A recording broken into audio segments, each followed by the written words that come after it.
السلام علیکم ورحمۃ اللہ وبرکاتہ۔ دوستوں، اگر چینل کو سبسکرائب نہیں کیے ہیں تو کر لیں اور ایک لائک ضرور کریں۔ 7 خوش نصیب آدمی کون ہیں؟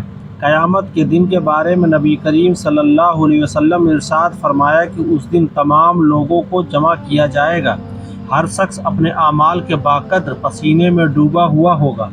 کسی کا پسینہ پاؤں تک، کسی کا پیٹ تک، کسی کا منہ تک آیا ہوگا۔ قیامت کے دن کے بارے میں قرآن پاک میں آیا ہے کہ اس دن آدمی اپنے بھائی سے، اپنی ماں سے، اپنے باپ سے، اپنی بیوی سے اور اپنی اولاد سے بھاگے گا، کیونکہ ان میں سے ہر ایک کو اس دن اپنی ایسی فکر پڑی ہوگی کہ ایک دوسرے کا ہوش نہیں ہوگا۔ 7 خوش نصیب لوگ۔ ایک حدیث میں اللہ کے نبی کریم صلی اللہ علیہ وسلم نے فرمایا کہ 7 لوگ ایسے ہیں جن کو اللہ تعالیٰ قیامت کے دن اپنے عرش کے سائے میں جگہ دیں گے۔ اس دن اللہ کے سائے کے علاوہ کوئی اور سایہ نہیں ہوگا۔ پہلا نمبر، عادل انصاف کرنے والا بادشاہ، جس نے اپنی رعایا میں انصاف کے ساتھ حکومت کی ہوگی۔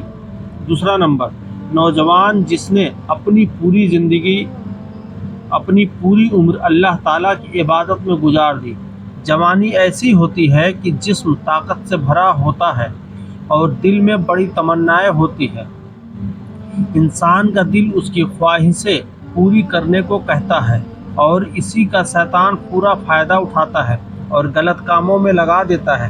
لیکن ایسے وقت کو جو شخص شیطان کی بجائے اللہ تعالیٰ کی عبادت میں گزارتا ہے اور ہر لمحے دکان میں ہو یا مکان میں شریعت کے بتائے گئے حکم کے حساب سے ہی چلتا ہے، تو قیامت میں اسے عرش کا سایہ نصیب ہوتا ہے۔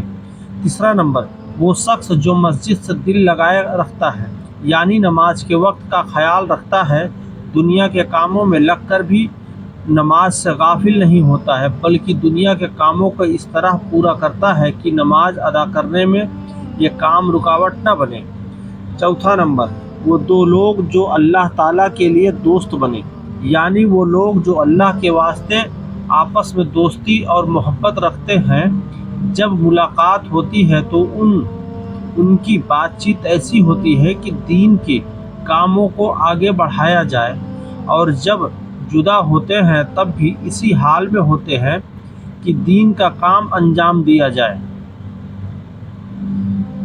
پانچواں نمبر، وہ شخص جو زنا بدکاری کرنے سے بچے، جس کو کوئی حسین و خوبصورت عورت گناہ کرنے کے لیے بلائے اور وہ یہ کہہ کر اس عورت کے پاس نہ جائے کہ میں اللہ سے ڈرتا ہوں، یعنی اللہ کا اتنا ڈر کہ موقع ملنے کے باوجود بھی گناہ کرنے سے بچے۔ چھٹا نمبر، وہ شخص جو چھپا کر صدقہ کرے، یعنی ایسا شخص جو اتنا چھپا کر خرچ کرے کہ دائیں ہاتھ سے صدقہ دیا تو بائیں ہاتھ کو بھی خبر نہ ہو۔ مطلب یہ ہے کہ صدقہ لوگوں کو بتانے اور جتانے کے لیے یا دکھاوے کے لیے نہ کرے، بلکہ صرف اللہ کی رضا حاصل کرنے کے لیے کرے۔